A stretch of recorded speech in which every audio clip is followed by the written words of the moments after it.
আসসালামু আলাইকুম বন্ধুরা, এটি দেখতে পাচ্ছেন সুজলা সুফলা স্বচ্ছ শ্যামলা বাংলার প্রকৃতির একটি নিদর্শন চিত্র। এটি বাংলার একটি নদী প্রান্তরের প্রাকৃতিক দৃশ্য আপনাদের মাঝে তুলে ধরছি। এটি হচ্ছে নদীর একটি দৃশ্যের প্রেক্ষাপট। সুজলা সুফলা স্বচ্ছ শ্যামলা, অনেকেই দেখতে আসছে। নদীর পাশেই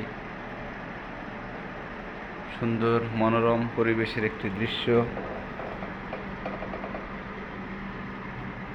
এটি হচ্ছে গঙ্গাচড়ার পাশে তিস্তা নদী, যে নদীর সাথে যুক্ত রয়েছে একটি ব্রিজ। সেই ব্রিজটি হচ্ছে বৃষ্টির পাশেই তিস্তা নদী। ধন্যবাদ সবাইকে।